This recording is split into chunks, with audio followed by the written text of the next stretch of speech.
بسم اللہ الرحمن الرحیم۔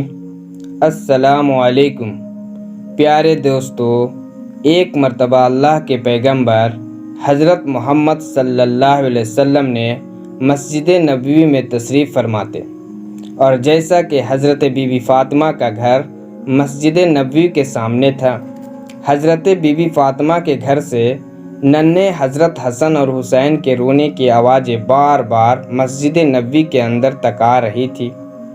آپ صلی اللہ علیہ وسلم نے جیسے ہی حسن اور حسین کی رونے کی آواز سنی تو آپ صلی اللہ علیہ وسلم کی آنکھیں نم ہو گئی، آپ بے چین ہو گئے اور حضرت فاطمہ کے گھر کی طرف چل دیے۔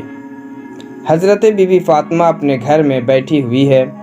آپ صلی اللہ علیہ وسلم نے دروازے پہ کھڑے ہو کر فرمایا، اے بیٹی فاطمہ، میں آپ کے گھر کے اندر آنا چاہتا ہوں۔ تو اندر سے آواز آئی، اے بابا جان، اندر آنے سے پہلے آپ چادر مبارک اندر پھینک دیں۔ اس کے بعد پیغمبر حضرت محمد صلی اللہ علیہ وسلم نے اپنی چادر مبارک گھر کے اندر پھینک دی، اور پھر آپ اندر تشریف لے گئے اور پوچھنے لگے کہ بیٹی کیا بات ہے؟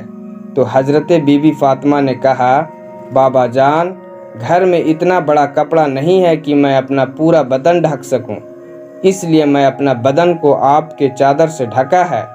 اس کے بعد پیغمبر حضرت محمد صلی اللہ علیہ وسلم نے اپنی پیاری بیٹی حضرت فاطمہ کے چہرے کی طرف دیکھا تو آپ بے چین ہو گئے، کیونکہ حضرت بی بی فاطمہ بیماری کی حالت میں لگ رہی تھی۔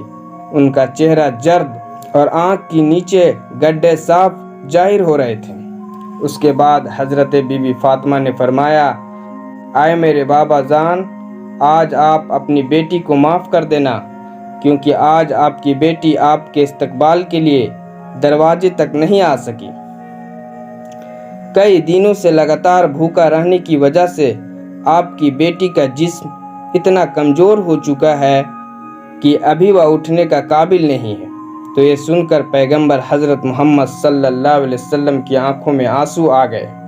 اس کے بعد حضرت بی بی فاطمہ نے فرمایا، بابا جان، حکم فرمائیے۔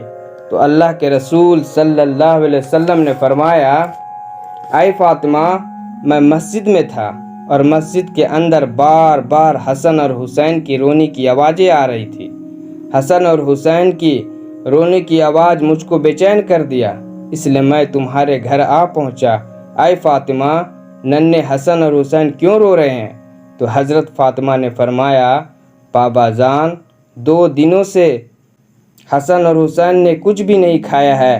تو یہ سن کر پیغمبر حضرت محمد صلی اللہ علیہ وسلم نے فرمایا، اے فاطمہ، حسین بہت چھوٹا ہے، یہ تو ابھی دودھ پیتا ہے، اس کو آپ دودھ پلا دیجئے، یہ خاموش ہو جائے گا، اور حسن کو میں اپنے کندھوں پر سوار کر لیتا ہوں تو اسے بھی آرام مل جائے گا۔ پیارے دوستو، بات جب یہاں تک آ پہنچی تو حضرت بی بی فاطمہ جاروں قطار رونے لگی۔ تو اللہ کے رسول صلی اللہ علیہ وسلم نے فرمایا، اے فاطمہ، آپ کیوں رو رہی ہو؟ تو حضرت بی بی فاطمہ نے فرمایا، بابا جان، مسلسل فاقوں کی وجہ سے میرا دودھ بھی خشک ہو چکا ہے، میں ننھے حسین کو اپنا دودھ بھی کیسے پلاؤں؟ بس جیسے ہی اللہ کے رسول صلی اللہ علیہ وسلم نے یہ سنا تو ننھے حسین کو اپنے گود میں اٹھا لیا اور اپنے مبارک زبان حسین کو چوسنا شروع کر دیا۔ جیسے ہی امام حسین نے رسول اللہ صلی اللہ علیہ وسلم کی زبان مبارک کو چوسنا شروع کیا تو ان کو آرام مل گیا، اور اس کے بعد پیغمبر حضرت محمد صلی اللہ علیہ وسلم نے اپنے نواسے حضرت حسن کو گود پر اٹھا کر اور اپنے کندھوں پر سوار کر لیا۔ کچھ ہی دیر انہوں نے بھی آرام پایا۔ اتنے میں مسجد نبوی سے اذان کی آواز گونجنے لگی۔ فاطمہ نے اپنا مصلی بچھایا اور نماز کے لیے کھڑی ہو گئی۔ اتنے میں آپ صلی اللہ علیہ وسلم نے دیکھا کہ فاطمہ نماز پڑھتے پڑھتے گر گئی ہے۔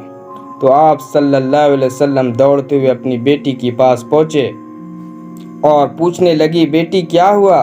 تو یہ سن کر حضرت فاطمہ رونے لگی اور کہنے لگی، بابا جان، آج آپ کی بیٹی کی یہ 4تھے دن کا فاقہ ہے، یعنی حضرت بی بی فاطمہ 4 دنوں سے بھوکی ہے، کچھ بھی نہیں کھایا ہے، یہاں تک کہ ایک کھجور کا دانہ بھی نہیں کھایا، اس لیے کمزوری کی وجہ سے گر گئی۔ پھر آپ صلی اللہ علیہ وسلم نے دیکھا کہ بیٹی کے پیٹ پر 3 پتھر بندھے ہوئے ہیں۔ تو پیارے دوستو، ذرا سوچو ان کو کیا ضرورت تھی کہ 3 دن 4 دنوں سے بھوکے رہنے کی۔ اگر آپ چاہتے تو دنیا بھر کا خزانہ آپ کو مل جاتے، اگر آپ چاہتے تو جنت سے بھی کھانا بھی منگوا لیتے، مگر ایسا کرنے کی وجہ یہ تھی، اپنا پیٹ پر پتھر باندھنے کی وجہ یہ تھی کہ بھوکا رہنے کی وجہ یہ تھی، اپنے امت کے لوگوں کو غریبی کی وجہ سے اپنی آبرو کی سودا نہ کرے، اپنے ایمان کا سودا نہ کرے۔ اس وجہ سے آپ نے 3 دن 4 دن تک بھوکا رہ کر دنیا والوں کو دکھایا، پیٹ پر پتھر باندھ کر بھی دنیا والے کو دکھایا، پیٹ پر پتھر باندھ کر بھی دنیا کو سکھایا۔ پیارے دوستو، اس کے بعد حضرت محمد صلی اللہ علیہ وسلم مسجد نبوی میں تشریف لے گئے اور جا کر نیچے فرش پر ہی بیٹھ گئے۔ وہیں پر پاس ہی حضرت ابو بکر صدیق رضی اللہ تعالی عنہ بھی بیٹھے ہوئے تھے۔ اتنے میں آپ نے دیکھا کہ حضرت عمر فاروق رضی اللہ تعالی عنہ بھی تشریف لائے۔ ان کو دیکھتے ہی حضرت ابو بکر صدیق نے فرمایا، اے فاروق اعظم، ابھی تو نماز کا وقت ہی نہیں ہوا ہے، تو پھر اس وقت آپ کیوں تشریف لائے ہو؟ تو حضرت فاروق اعظم نے فرمایا، اے ابو بکر، آج تیسرے دن کا فاقہ ہے، تو 3 دن کے بھوکے نے بحال کر دیا ہے، اس لیے میں گھر سے باہر نکل آیا ہوں۔ تو یہ سن کر حضرت ابو بکر صدیق نے فرمایا، اے فاروق اعظم، آج ہمارے پیارے نبی صلی اللہ علیہ وسلم کا تو 5ویں دن کا فاقہ ہے۔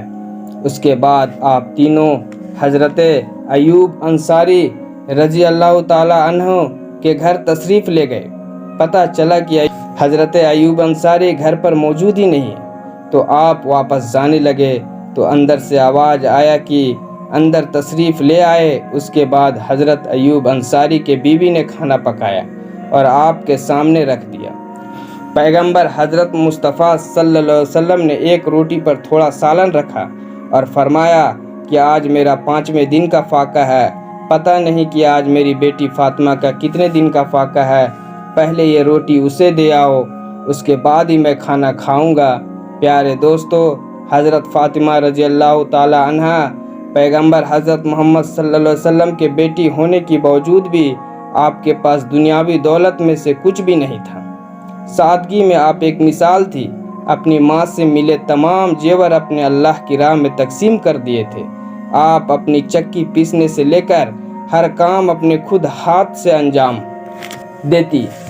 گھر میں بستر کے نام پر ایک اونٹ کی سوکھی کھال تھی، جس پر آپ کا اونٹ دن میں چارہ کھاتا تھا اور رات میں وہی کھال آپ کے سونے کا کام آتی تھی۔ آپ نے اپنی زندگی میں شوہر حضرت علی سے کبھی بھی کسی چیز کا فرمائش نہیں کی۔ آپ دنیا کے تمام عورتوں کے لیے مثال ہیں اور ہر عورت کو آپ سے سیکھ لینی چاہیے اور اپنی زندگی حضرت فاطمہ رضی اللہ تعالی عنہا کے نقش قدم پر گزارنے چاہیے۔ انشاءاللہ وہ عورت دونوں جہانوں میں کامیاب ہو جائے گی۔ تو پیارے دوستو، اللہ پاک سے دعا ہے کہ اللہ پاک تمام بہنوں کی ایسی ہی زندگی گزارنے کی توفیق عطا فرمائے، آمین۔ دوستو، ہم یہ امید کرتے ہیں کہ آج کی یہ ویڈیو ضرور پسند آئی ہوگی۔ ویڈیو کو لائک کرنے کے ساتھ ساتھ دوستوں کے ساتھ شیئر بھی ضرور کر دیجیے گا۔ میں آپ سے پھر ملوں گا کسی نئے واقعے کے ساتھ، جب تک کہ اپنا اور اپنے پیاروں کا بہت خیال رکھیے گا۔ اللہ حافظ۔